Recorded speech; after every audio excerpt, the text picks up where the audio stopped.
Alright guys, let's do this battle, shall we?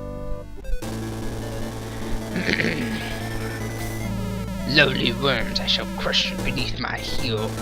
Attack, soldiers of Ruinfrost! Lord Kane, Lord Darksoul commands you return to Ruinfrost immediately. Tell him I'm on my way. Yes, sir.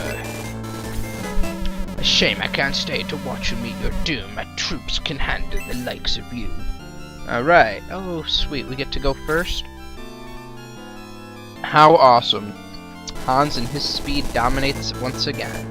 Alright, let's talk about what's going on here first. We're gonna back out here, and we actually want to bring up the map. Not the speed, text speed, blah blah blah. Here we go, map. Okay.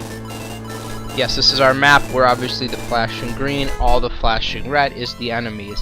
Now, the enemy are all up here. We have two paths. We have a bridge right here to our north. Notice the little white dot moving. And we've got a smaller bridge over here to the east. We are going to eventually go to the east bridge, and I'll show you why. Let's head on over here. Alright. It's full of dark dwarves, which are probably the easiest units we want to take down first, and also in the area are a bunch of bats. Now, what's significant about the bats? Bats can fly over the water since they're a flying unit, which means if we're over here, this bat will just fly on over and attack us. And what will that mean for these guys? Well, the Ruin Knights, who are probably the most damage dealing, can fly down and will ride down and destroy us. Also, we have some new mobs. We have these archers here, which can attack ranged like Hans. And then we have this dark mage guy. I don't remember what he's called. He's also ranged, but the significance of him is he has Blaze 2. And what's the significance of Blaze 2? It's an AoE attack. Area effect for you non-computer players. Meaning if we're grouped up, he'll kill us. So when we do eventually get to this area and we go for the bum rushing of these three guys, these guys hopefully will come down and attack us.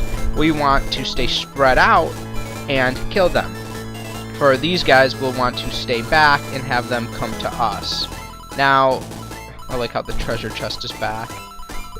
Once again, the bats can sleep. We know that, so we'll have to deal with that. We're probably just going to make a formation somewhere around here-ish to let the dark dwarves and the bats, because the bats will come to us right away in the beginning. So let's just go ahead and do it and see what happens. Also, one thing needs to be said about the bats is since they can cross the water, let me move them back real quick, they can also use this spot as a area for them to stay. They don't need to cross the water, they can hover over it. Which means if we have any units on the edge here, the bats will stay there and attack us, and we will not be able to surround them, which will make us very sad pandas. So we're going to want to stay on the inside, because here come the bats. Or that one, like an idiot, will fly backwards for some reason, but this one will actually fly over and down. So we're going to, yep, the archers are moving down, which is fine. So we're going to hug the right, and we're going to move all of our units over towards where the dark dwarves are. And hopefully the bats will not be dumb and will get to us before we get to the dark dwarves, or else we'll just have to wait for them. Move him down. So I'm going to move some of my guys over there, and so you guys don't have to witness this. Let's see what it looks like. Okay, so we've moved most of our guys over here to the side. Notice I've kept them pretty much single file. Lo and Luke got in the way. Ken had the ability to cross over, and so did Geen, but we haven't had May's turn yet. But if you were going to send one guy in here, it would just equivalent of these three guys who have made a nice little shield wall, all attacking and killing him. Since we've stayed so far down, none of the bats have actually come down to attack us, and the Ruin Knights, this is their downfall, they formed another shield wall guarding this bridge. Well, that's great, and it doesn't matter because we're going to go around them. So what's that going to mean? When we're attacking their archers from this side of the bridge, they'll have to come up and all the way and go back around to get us. Alright, let's teleport back and let's continue moving forward. Alright, we've gotten some people over to the edge now. Let me show you this real quick. The bats are coming down because we've moved Geen up, who has avoided both their attacks because he's level 4. And now the Ruin Knights are on their way around once again.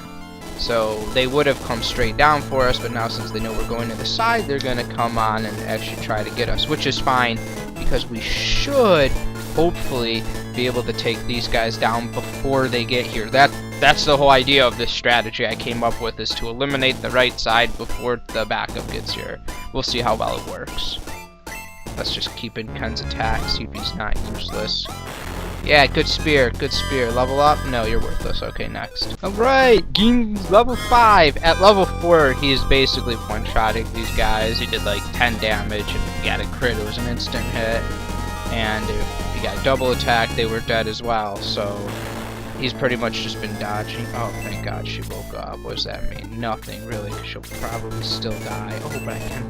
Maybe I can save her life if I can take out this bat. May was asleep getting her ass kicked. Do 7. Oh, nice, nice. 7 points. Bat is defeated. 48, 60. Oh, nice! Oh, perfect! Up to 7. Attack increased by 1, kind of worthless. Speed by 1, maximum mana by 4. That's good. Blaze level 2. Just what we wanted to happen. Like, could it even have worked out that good if I planned it? Go ahead, attack me.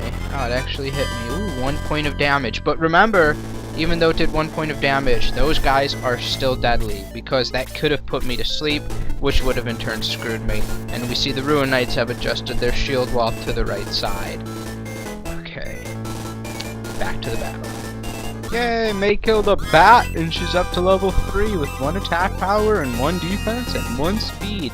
I'll give you a look at what we've done so far. A whole lot of nothing. We're still fighting the same old bat, and well, all the bats are gone now finally, but unfortunately with the bats, they have such a high chance to evade that they can sometimes not get hit, which stinks. We're gonna save Tao for a little bit later. I'm gonna keep her back here.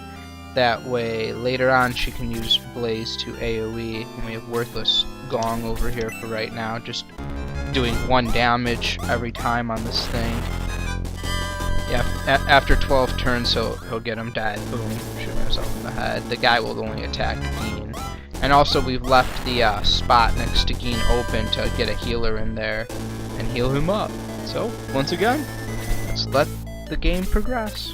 From this point to the rest of the video, my microphone actually ended up getting unplugged, which is just brilliant if you ask me. So now you can enjoy the rest of the video of just some captions of me destroying these guys and having no text. One thing to note is the Ruin Knights won't actually aggro onto you until you cross the bridge. Wherever you put them, the first plot off of the bridge will aggro. And the second thing is for the ranged units, they will not attack until you actually move into their range. They will not move. Keep a lookout for me killing the mage literally right before his turn, where he was going to cast Blaze 2 on like 3 of our wounded guys. Also, Gort will die, which was quite failure on my part, but his sacrifice so many of our Shining Force could live. That's pretty much it. So guys, enjoy the rest of this music video.